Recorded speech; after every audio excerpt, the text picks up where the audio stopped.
오늘 88쪽에 선의 목적입니다.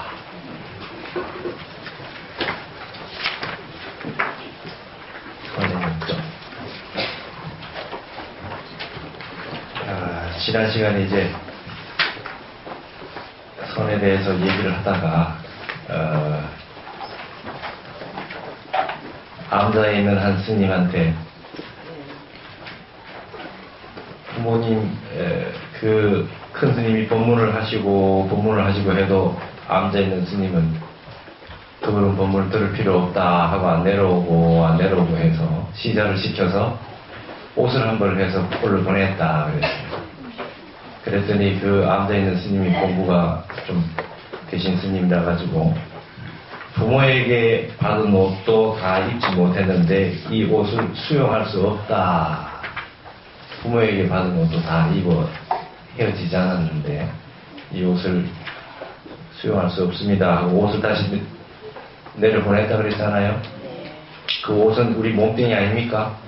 부모에게 받은 옷도 다 입어서 헤어지지 않았는데 새 옷을 입을 수 없습니다. 그랬더니 다시 스님이 그럼 시자야 다시 한번 올라가서 한번 물어봐라.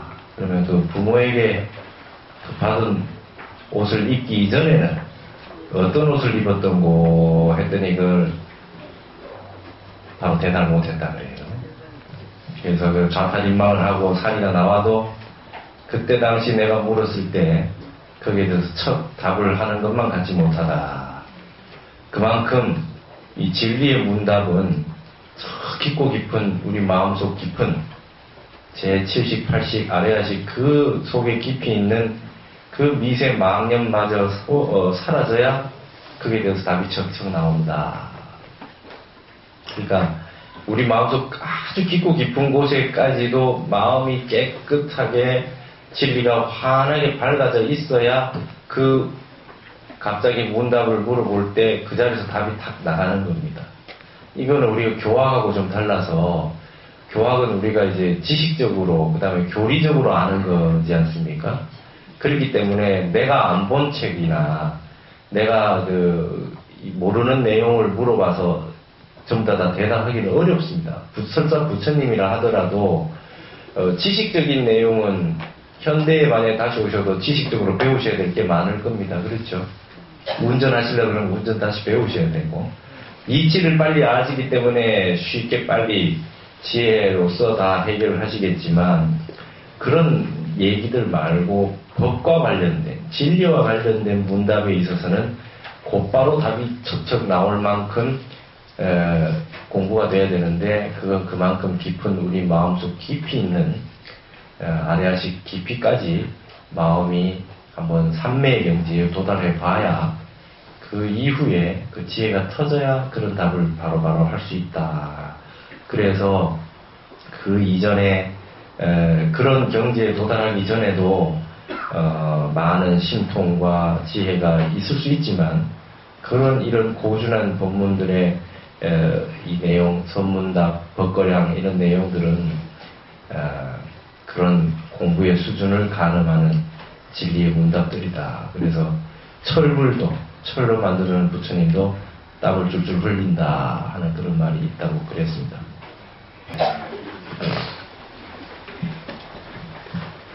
타론 스님은 선의 목적에 대해서 어떻게 말씀하셨는가?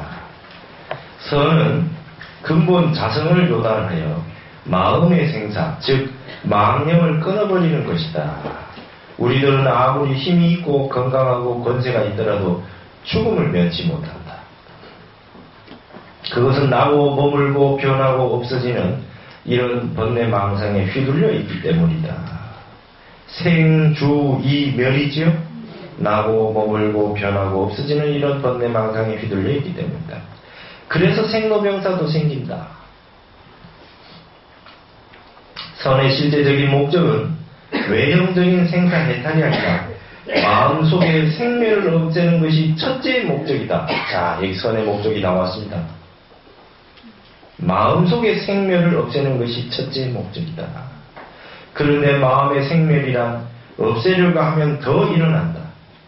오히려 일어나는 곳, 그 근본을 찾아서 어디서 나왔는가 어디서 나왔느냐고 관하게 되면 필경 나라는 놈이 없는 줄을 알게 됩니다. 그때에 생멸상이 비로소 몽땅 빠지게 되는 것이다. 그렇게 말씀하셨습니다. 선의 목적이 뭐냐? 선의 목적이 뭐냐? 근본 자성을 요단해서 생사를 해탈하는 건데 이 외형적인 이 몸뚱이 생사 해탈하는 것이 아니라 마음의 생사를 해탈하는 거다 알겠습니다. 마음의 생사. 여러분 우리 마음은 찰나생 찰나멸합니다.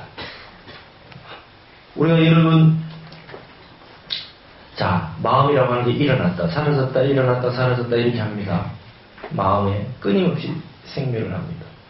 우리가 태어나서 세상을 떠날 때까지 이렇게 사는데 여기는 생주임멸한다 그랬는데 우리가 생로병사를 겪어요. 그러는데 한번 태어나서 죽을 때까지 쭉 흘러가고 있지만 처음 부모님한테 어머니한테 태어나는 게 생이고 마지막 죽는 날이 사잖아요. 생일이 있고 제삿날이 있지요. 여러분 그거 별거 아닙니다. 안 그래요? 그거 하루에 불과한 거지.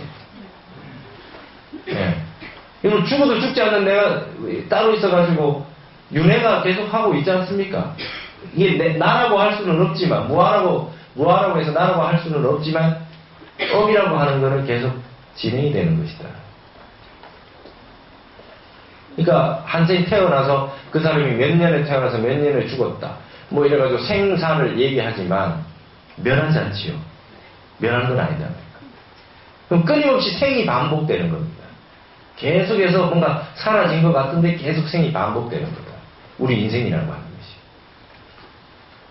그런데 그렇게 따질 것 같으면 태어난 날하고 죽는 날이 생사대사인데 생사가 아주 큰 일인데요. 가만 놓고 보면 그다지 큰 일도 아니다는 겁니다. 네. 마음으로 보면 마음은 늘 생사하죠. 찰나생멸이에요. 어제 여러분 주무셨잖아요. 여러분 마음은 어디에 있었습니까? 어디 있습니까? 내가 어디 있습니까? 말이죠. 네, 내가 어디 있습니까? 자, 그렇게 보면은 찰나생, 찰나멸하는 이 마음의 생사가 더 큰 일입니다. 처음 태어난 날하고 죽는 날보다 더 중요한 게 내 지금 이 순간에 마음이 일어났다가 사라졌다가 일어났다 사라졌다 하는 일이 생사대사보다 더 큰 일일 수 있다는 거예요. 더 큰 일일 수 있다. 한 생각 일어난 그 생각에 자 여기에 계신 분 가운데 과거에 10년, 20년, 30년 전에 어떤 마음의 상처를 입은 게 있다 하신 분이 누구나 다 있었겠는데 근데 그 마음의 상처를 입은 게 그때 내가 그 일을 겪었을 때 힘들고 괴로웠다라고 하는 마음을 하나 가짐으로 인해서 그 한 생각이 일어났는데 아직까지 괴로운 분도 많잖아요. 그러시죠? 예. 그리고 그걸 자꾸만 마음이 그런 게 비슷한 그 경우를 겪으면 생각이 일어납니다. 그러면 안 좋았던 기억은 자꾸 우리 의식 밑으로 자꾸 퇴행시키려고 해요. 기억하기 싫은 거죠. 기억하기 싫은 대로 자꾸 밀어냅니다. 그러나 그게 사라지지 않아요. 그대로 남아있는 겁니다. 그래서 그게 우리 건강에도 영향을 미치고 그래 합니다. 우리 불교라고 하는 건 나쁜 일이 생기는 걸 그런 일이 없길 바라는 게 아니라 여기 나왔습니다. 우리가 끊임없이 마음속에는 망념이 일어났다 사라졌다 일어났다 사라졌다 합니다. 환경에서 내 몸이라든지 내 환경이 주위 환경이라든지 이런 것들이 충격이 딱 가해지는 순간 갑자기 마음이 180도 변하는 마음들이 생겨나게 되거든요. 이걸 해결해야 됩니다. 편안할 때 누가 편안할지 모르겠습니까? 예, 그때 이제 우리가 이 공부로 해결을 해야 하는 겁니다.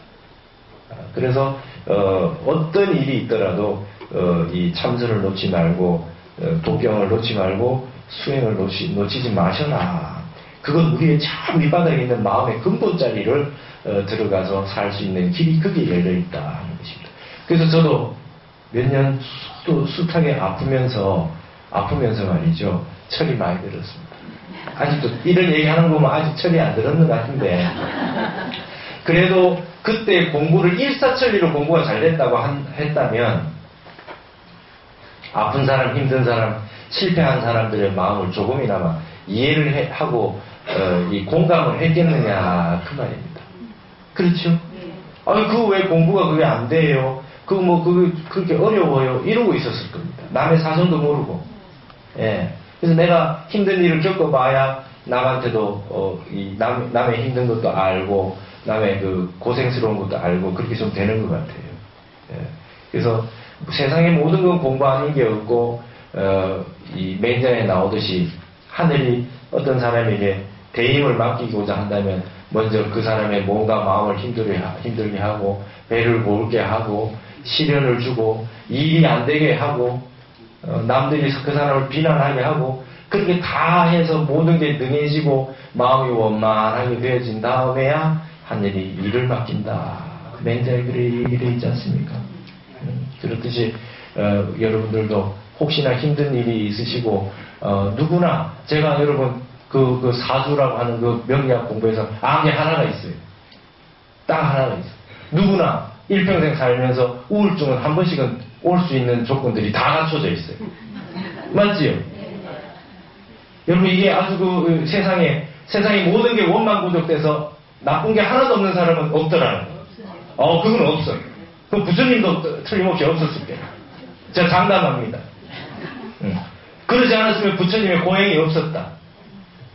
모든 게 원만하게 다 편안하게 모든 게 해결됐다면 부처님 46년 고행이 없었을 것이다. 그게 문제의식이 다 있고 하니 여러분들 다 그렇게 다 그런 거 다 집어 던지시고 어떤 일이 있더라도 우린 부동식은 근본자리로 딱 잡고 있겠다. 그래서 여러분께 말씀드리는 것이 내 하나의 수행, 근본 수행, 그 다음에 매일 하는 수행, 이건 어떤 일이 있어도 하셔야 되겠다.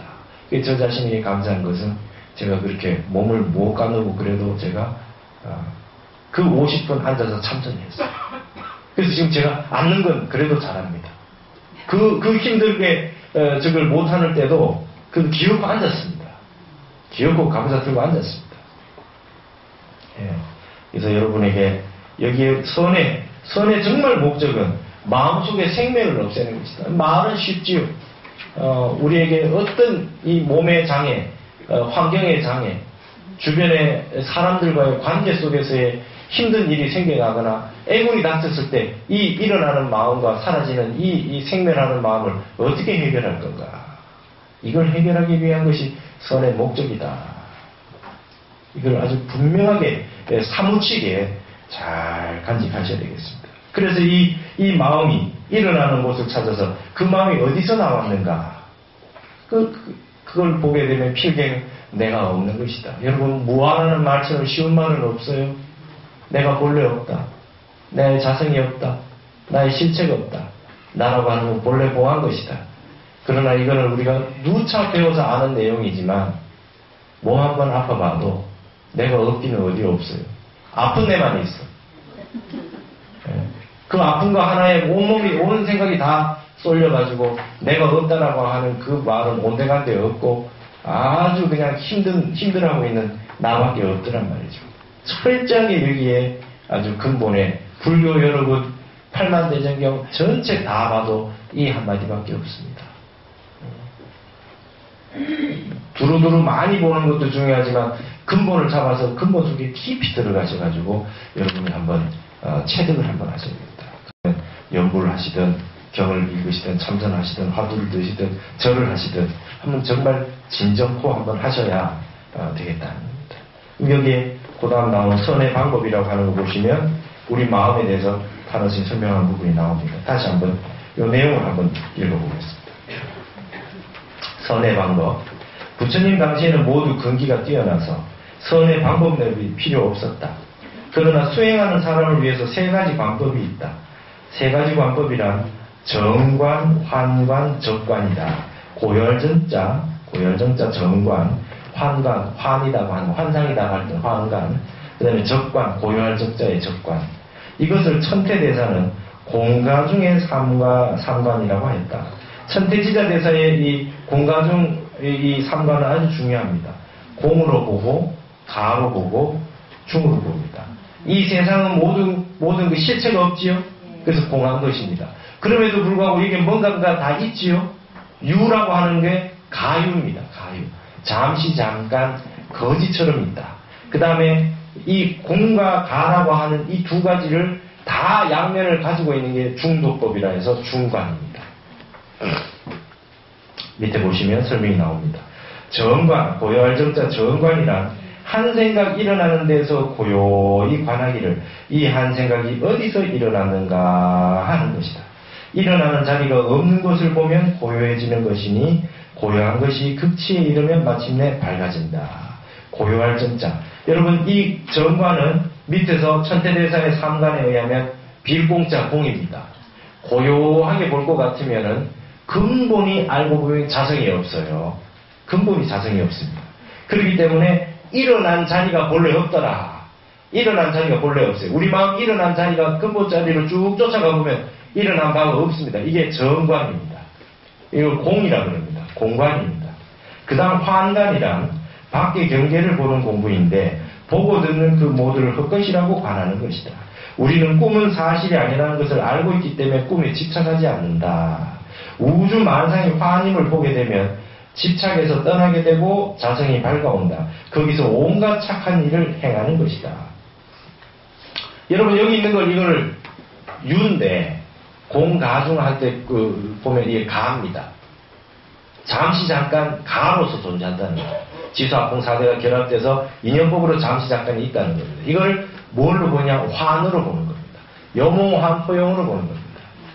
이거 영원한 실체가 있는 것으로 보지 않습니다. 이걸 환관이라고 합니다. 그러면 아까 말씀드렸듯이 환으로 보는 건 우리가 외물에 있는 것, 밖의 경계를 보는 방법입니다. 모든 걸 환으로 볼 줄 아는 겁니다. 그래서 지환입니다. 네. 원각경이 나오죠. 환에 대해서 나옵니다. 이 환임을 알아야 된다. 우리가 앞에 있는 것을 유의 세계를 가유의 세계로 잠시 잠깐 그렇게 있는 걸로 알아야 되겠다. 환으로 알아야 되겠다. 실체가 있는 실상으로서 존재하는 것이 아니라 환으로 있는 것으로 본다. 그래서 보는 방식을 하나는 공으로 보는 방식. 그럼 있는 건 있는 건데 잠시 잠깐 가로서 있는 것 방식. 이 두 가지로 본다는 겁니다. 그래서 그것이 정관과 환관입니다. 그럼 이 두 가지를 어느 것이 옳습니까? 아무것도 없는 걸 공으로, 실체가 없는 거 보는 게 공이 맞습니까? 아니면 그래도 이 가유라고 하는 걸 인정하고 보는 게 옳습니까? 이 두 가지를 절충해서 중도로 보는 것이 세 번째입니다. 적관이란 정관과 환관이 한 덩어리가 된 것이다. 안으로 일어나는 것도 없고 밖으로 모든 물상이 다 빈 것이다. 여기서 적연무동한 경지를 얻게 되어 마침내 깨닫는다. 주관과 객관이 한 덩어리가 되어 닦는 방법인 것이다. 부처님 당시로는 천여 년이 지나자 사람들의 근기가 약해져서 여러 가지 분별심과 나쁜 지견을 일으키므로 깨달아 들어가는 법에도 많은 방법이 더해져 갔다. 자, 여러분 이게 이제 아시겠나요? 자, 보세요. 여러분 모든 세상을 보는 방식은 세 가지로 보신다는 거예요. 공가중 삼관으로 본다는 거예요. 세상의 모든 방식을. 자, 지금 내 마음이 일어나는 거, 내 마음이 일어나는 일어나는 거는 뭘로 봅니까? 전부 공으로 봅니다. 마음으로 한 생각이 일어나는 건 전부 공으로 봅니다. 고요한 세상에서 일어나는 고요한 세상 정관이라고 하는 고요한 정자에 비춰보면 일어나는 것들은 전부 망념으로 볼 줄 아는 겁니다. 여러분 기쁘고 슬프고 좋고 싫고 일어나는 마음을 전부 일단 공으로 볼 줄 알아야 됩니다. 첫 번째 단계는 이러한 겁니다. 근데 바깥 세상을 보면 분명히 뭔가 있는 것 같지요? 바깥에 뭔가 있는 것 같습니다. 분명히 현실, 마음은 본래 이게 물상화될 수 없는 거니까 마음이 일어나는 걸 그렇게 본다고 할지라도 이론적으로 바깥에 여기 지금 다 있지 않느냐 말이죠. 다 있지 않느냐. 산도 있고 물도 있고 다 있지 않느냐. 그러나 그걸 환으로 본다는 겁니다. 가유의 세계로 본다는 겁니다. 잠시 잠깐 이렇게 인연화합으로 있는 걸로 볼 줄 압니다. 그러면 중이라고 하는 건, 중도법으로 보는 건 어떻게 보는 거냐? 중도는 뭐냐? 이 두 가지를 이렇게 한번 봤다가 이렇게 한번 봤다가 하는 것도 아니고 완전히 한 덩어리가 돼서 보는 겁니다. 한 덩어리가 돼서 보는 겁니다. 이게 그래서 여러분 지난번에 화엄하실 때 공으로 보는 게 뭡니까? 2법계입니다. 맞죠? 세상의 모든 걸 2법계로 보는 겁니다. 그런데 여기 지금 있다고 보는 거죠. 두두문을 상당한상이 전부 부처님 법신 아닌 자리로 다 이렇게 다 현현해서 있지 않느냐. 유의 세계를 또 인정하지요? 4법계입니다. 그러면 공과 중이라고 하는 중은 뭡니까? 2법계하고 4법계가 서로 장애를 일으키지 않는 2, 3, 5의 법계로 볼 줄 아는 게 중도죠. 이게 중입니다. 이게 중도입니다. 부처님의 중도는 수치적 중용이 아닙니다. 100이라고 하는 세상을 볼 때 0이라고 하는 세상과 100이라고 하는 세상, 공이라고 하는 세상과 유라고 하는 세상, 이 환이라고 하는 세상과 실체가 없는 무자성의 세계를 반반 대충 해서 중간쯤으로 보는 게 중도가 아닙니다. 우리 불교에서 말하는 중은 그것이 아닙니다. 양쪽 다를 다 인정하기도 하고 다 부정하기도 하고 자유자재로 하는 게 중도입니다. 자유자재로 하는 게 중도입니다. 예. 자, 아까 부모님에게 태어나기 전에는 어떤 옷을 입었던 거 했는데, 자, 우리가 거기에 대해서 여러분이 모르시긴 해도 패턴을 아셔야 되겠습니다. 원봉선사가 여름에는 한산 모시를 입고 겨울에는 진주 목화 속옷을 입습니다 했을 때 뭡니까? 첫 번째, 공으로 대답한 건 아니지요? 뭡니까? 사법계로 대답했습니다. 그렇죠? 사법계로. 있는 세상, 그 부모님에게 태어나기 전에는 어떤 옷을 입었는고 했는 거에 대해 가지고 그대로 있는, 눈에 보이는 그대로의 세계로 대답을 하셨잖아요. 그럼 여기 지금 공과 중 3단의 가운데 어떻게 보겠습니까? 가로서 설명합니다. 네, 가로서 설명합니다. 위에 있는 정관, 환관, 적관으로 보면 환관으로서 설명했다. 맞습니까? 3단한 사람 두두물물 우리가 하고 있는 모든 것을 사법계로서 지금 대답했다. 그러면 어떤 분이 그 옆에 있다가 그럴 수 있습니다. 예를 들어서 거기에 대해서도 모시옷을 입고 목화 속옷을 입어 부모님에게 태어나기 전에 모시옷을 입고 목화 속옷을 입어 그 역시 30방맹이를 맞아야 된다. 이렇게 얘기할 수 있죠? 그 역시나 30방맹이를 맞아야 돼. 호요 30방이다. 30방 맞아야 옳다. 그건 무슨 뜻입니까? 공관으로 얘기하는. 그래서 세상을 모든 걸 이러한 관점으로 보게 되면 자유분을 갖춘다 그래요. 자유자재를 얻게 된다는 거예요. 예, 아셔야 되겠습니다. 정관이 있고 환관이 있고 적관이 있다. 다른 말로 공가중이라고 합니다. 이거를 우리가 배웠던 화엄의 입각에서 보자면 2법계요, 4법계요, 2, 3, 5의 법계다. 그래서 중도라고 하는 건 우리 무해법계입니다. 무해법계. 어디에도 걸리지 않는다. 모든 것은 자성이 없다라고 하는 공에도 걸리지 않고 여기에 있다라고 하는 가유의 세계, 환으로서 지금 이렇게 존재하는 세계에서도 집착을 하지 않는 양변을 자유자재로 왔다 갔다 할 수 있는 무해한 경지가 바로 중도법이다. 중도로 보는 것이다. 이렇게 아셔야 되겠습니다. 자, 밑에 한번 보실까요? 참선법이 가장 체계와 조직화된 것은 중국 송나라 때 대스님에 이르러서이다. 대스님은 참선의 가장 확실한 방법으로 화두를 보라고 가르쳤다. 화두는 온갖 분별과 지견이 끊긴 알맹이이다. 조사들은 이 화두를 뚫어 깨친 것이다. 화두를 보는 가나선 외에 화두를 보지 않고 참선하는 묵조선이 있다. 묵묵할 묵자의 비출조차. 묵조선이 있다. 교리적으로 들어가는 관법은 묵조선과 일맥상통한다. 참선은 반드시 화두를 보는 가나선이라야만 한다고 고집할 것은 없다고 본다. 교법에 의한 관법으로도 깊은 도리를 깨칠 수 있으며 묵조선으로 깨친 조사도 많다. 그것은 중생근기가 각각 다르기 때문이다. 그러시면서 여기 옆에 마지막에다 참선법을 대종고의 가나선에 두고 있습니다. 대종고 스님은 1100년대의 스님이시니까 지붕으로부터 800년이 됐고, 여기서부터 이제 화두를 참고하는 방법이라고 하는 가나선을 이렇게 설명하시게 된 겁니다. 여기서 우리가 좀 전에 말씀드렸듯이 공가중 삼관으로 천태지자대사의 삼관으로 보시면 되겠는데요. 이게 우리가 이론은 다 알고 있음에도 불구하고 마음을 이렇게 잘 써지지가 않아요. 좀 그런 상황적인 게 있습니다. 부처님은 나는 중도법을 깨달았다라고 말씀하셨는데 실제 중도는 공과 가라고 하는 것을 한꺼번에 가지고 있다. 그래서 이걸 쌍차, 쌍조다 이런 표현을 씁니다. 막을 찾자, 그 다음에 쌍으로 비춘다. 이게 이 쌍차, 쌍조라고 이렇게 표현을 합니다. 중도법을. 자, 이 어떤 말이냐면 어떨 때는 공과 가를 다 허용하기도 하고 어떨 때는 이 두 가지를 다 막기도 합니다. 다 내치기도 합니다. 이런 표현이 있지요. 계획에도 불성이 있느냐? 무했습니다. 그죠? 무했어요. 무했다 하기도 했다가 또 조수스님이 불성이 있습니까? 물어봤으면 있다 하셨을 때도 있다 그래요. 그건 쌍조죠. 그죠? 불성이 있다, 불성이 없다, 자유자재로 두 개를 다 답을 하셨으니 쌍조가 될 겁니다. 근데 어떨 때는 무라고 얘기해도 유라고 얘기해도 둘 다 30방을 맞아야 된다는 건 쌍차지요. 다 맞았습니다. 이게 중도법입니다.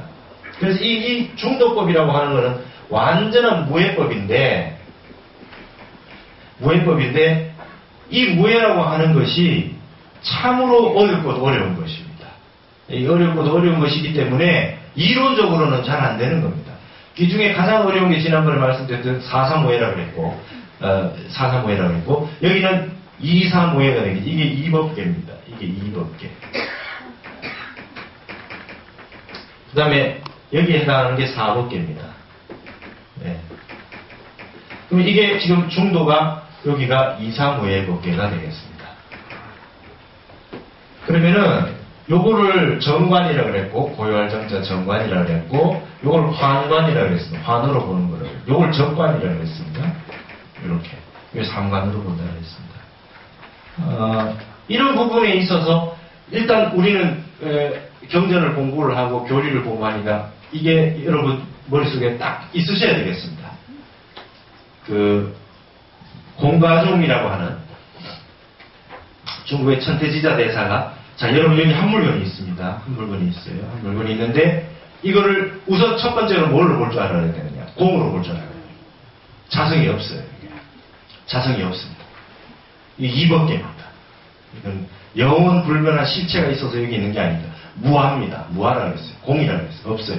그러나 그와 동시에 전혀 이거와 장애를 이루지 않고 이게 뭡니까? 여기 있죠. 있는데 어떻게 있느냐? 영원히 있는 것은 아니지만 가로서 잠시 잠깐 환으로서 여기 있습니다. 있는 거 맞죠? 있는 거 맞아요. 그래서 우리가 지금 진리의 세계를 한마디 해주십시오 했을 때 요 3월에 4월에 이 금강선언 앞에 벚꽃이 만발했도다 이렇게 설명할 수 있죠. 타선생님 그때 개성 그런 거 있었죠. 예. 이게 바깥에 있는 경관을 가지고 쭉 설명하는 이게 전부 가라든지 환으로 되는 이 사법계 도리로 진리를 설하는 게 맞다. 있는 것 그대로 진리 아님이 없다. 두두문을 삼나만자니 있는 그대로 진리 아님이 없다고 설명하는 방식이 되겠습니다. 이거하고는 따로따로는 또 우리가 좀 알겠는데 본래 자성이 없다. 그러나 여기는 가로서 환으로서 잠시 잠깐 있다. 인연화합으로서 있다. 자성은 없지만 그러니까 이것 두 개가 무해하게 중도로 된다는 건 여기서부터는 좀 어려운 일이 된 겁니다. 이것을 자유자재로 하고자 한다면 마음속에 아까 말씀드렸던 70, 80까지 깊은 순간까지 들어가가지고 이게 완벽하게 체득이 되어 있으셔야 되겠다 하는 것입니다. 그러나 아까 조금 전에 알았던 내용인데도 또 다른 말로 표현해버리면 그새 모르거든요. 그새 몰라요. 네. 여러분 지금 저번에 저하고 그 사상무예법계, 이법계, 사법계 열심히 하셨죠? 열심히 했습니다. 열심히 했는데, 부모님에게 나기 전에 어떤 옷을 입었는가라고 하는 그 대답에 대해 가지고 여름에 그 한산 모시를 입고 겨울에 진주 목화 속옷을 입는다 하니까 또 모르겠잖아요. 그러니까 그 말을 하는 맥락을 모르시는 거잖아요. 그냥 사볼게요. 여러분 그러면 그것만 맞겠습니까? 지금 내가 입고 있는 이 옷 그대로 얘기해도 된다 이 말입니다. 맞죠? 예. 부모님에게 태어나기 전에는 어떤 옷을 입었는가 여러분 그대로 입은 옷 그대로 이 옷 입었다는 얘기 한 겁니다. 운봉선사가 이걸로 설명을 했다는 겁니다. 그래 이거는 교학입니다. 이렇게 하면 교학입니다. 근데 그 순간에 금방 그 대답이 나오는 게 어렵고 그 대답을 딱 들었을 때 딱 무슨 소리 하는지가 어렵습니다. 그래도 우리는 뭐냐 하면 우리가 지금 이렇게 알고 있는 여러분들이 공부하셨던 모든 내용들 많은 경전을 강의를 듣고 공부하셨던 내용을 참선은 뭘 하는 거냐면 이걸 어디까지 끌고 가느냐 공부하신 내용을 머리로 알고 있는 60경계 아래에 있는 70, 80 말라식 아래식까지 깊이 있는 식까지 푹 잠기게 하자는 거예요. 참선의 내용은. 그래서 이쪽에 푹 잠겨 있으면 아무리 많은 생을 태어나고 해도 이 지금 여러분이 배우셨던 이 공부 내용이 깊이 여러분 속에 지혜로서 늘 항시 태어날 때마다 불태전으로 가지고 나신다는 겁니다. 그 지혜가. 그래서 삶에 속지 않아요. 다음에 태어나서. 자, 우리가 여러분 이 생에 이 불법 만나서 공부하신 김에 조금 열심히 운동하시고 수련 잘 하셔가지고 좀 오래 사실 작정하고 공부를 하셔야 됩니다. 혹 여기 계신 분 중에 이제 내가 이번 생은 몸이 늙어가지고 무릎도 아프고 골다공증도 있고 그러니까 다음 생에 내가 스님이 되든지 다음 생은 열심히 해봐야 될 때 이런 분들 계실지 모르겠는데 그러지 마시고 여러분 다음 생이 녹록치 않아요. 쉽지 않습니다. 딱 태어났을 때 우리 기저귀 차고 다녀야 되고요. 말도 못하고 어버어버하고 하여튼 철들려고 그러면 또 몇십 년 또 걸리잖아요. 이게 지금 쉽지 않습니다. 이 법 만났을 때 차신부량 금생도에 갱대하신 도차신고 이 몸뚱이 이 몸뚱이 말이죠. 이 생에 제도하지 못하면 어느 생을 다시 기다려가지고 이 몸을 제도하고 이렇게 우리가 개송을 세송할 때 늘 하지 않습니까? 지금 하실 때 이제 공부는 뭐냐면 이 뼛속 깊이 여러분들께서 지금 아시고 있는 불법의 내용 반야신경, 금강경 그 반야신경 하나하나로도 뼛속 깊이 해서 78식에 탁 그냥 우리 이 군대 간 아들 이등병 휴가 나왔을 때 딱 건드릴 때 바로 일어나서 반등성명되고 탁 일어날 수 있을 정도로 꿈속에도 그냥 꿈결까지 군인 아닙니까? 그럴 정도로 깊이 있게 여러분이 공부하신 이 내용이 아주 골수에 사무치셔야 된다. 그래서 깊이 있는 선정과 그 산매를 닫고 조금 전에 알았는데 바로 물어보면 조금 더 깊이 들어가면 또 알듯 모르듯 지난번에 분명히 알았는데 또 알듯 모르듯 이랬습니다. 그래서 확철이 명철 아주 내외 명철이라 그래요. 안팎으로 아주 완벽하게 밝고 분명하게 철두철미한 것을 내외 명철이라고 합니다. 우리 선 공부해서 불교 공부하실 때 내외 명철이 되셔야 됩니다. 알고 있는 내용이 어루마시면 안 되고 철두철미하게 갖춰져야 되겠다는 겁니다. 그걸 위해서 우리 이제 선 공부를 하고 화두를 합니다.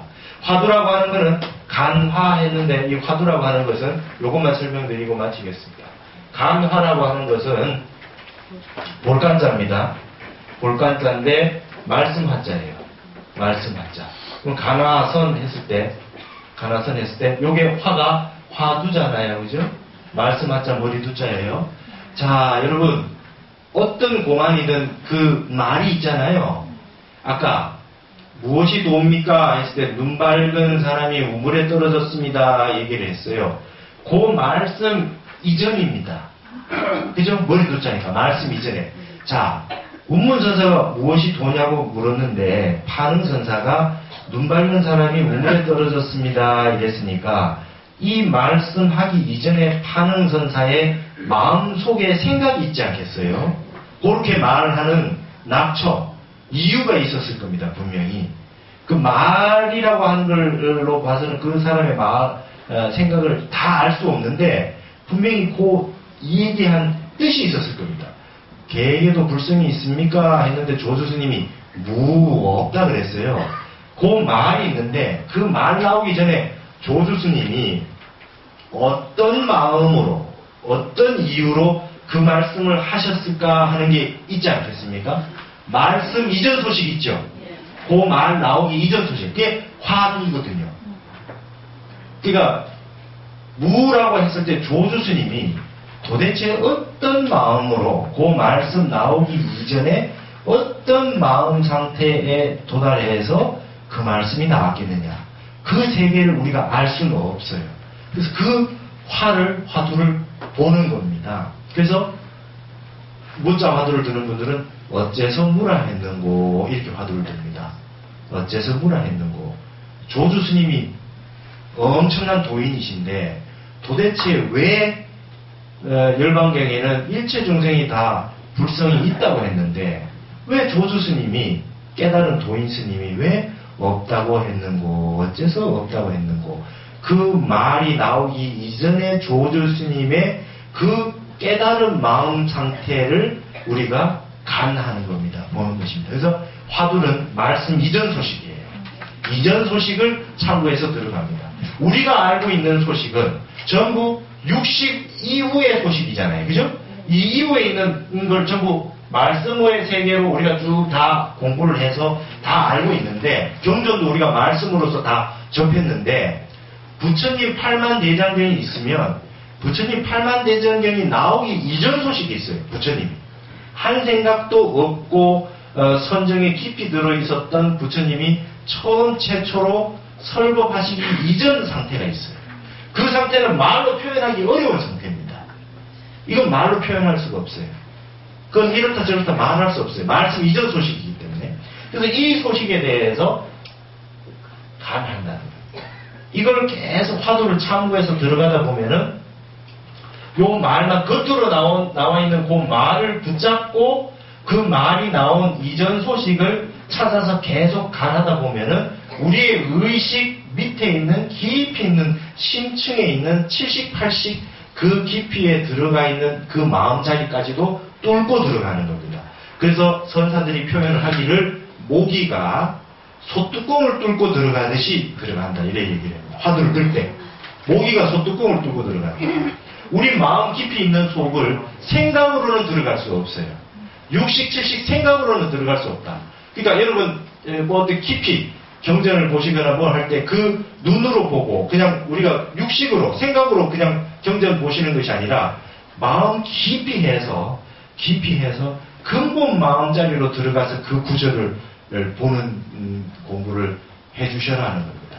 경전 보실 때 그렇게 하는 것이고 남아미 탑을 연구를 하거나 어떤 다란이를 독송하실 때도 이 여기에 있는 이 거친 마음으로 이 육식경계로 그걸 보시는 게 아니라 더 깊이 들어가는 마음으로 그리로 들어가고 들어간다. 모기가 소뚜껑을 뚫고 들어가듯이. 여기는 참으로 들어가기 어렵습니다. 여기 들어가서 한번 정신이 바짝 차려져서 성성적적한 경험을 하시고 여기에서 이제 뭐가 하나 탁 터져서 내가 알았다라고 하는 것이 딱 나올 때는 구름 거치듯이 많은 내용들이 걷어지겠다. 그래서 선은 그런 거니까 간화선이라고 하는 말 뜻은 저런 뜻입니다. 다음 주에 더 이제 이어서 간화선에 대해서 본격적으로 설명을 해보도록 하겠습니다. 오늘 여기서 마치겠습니다.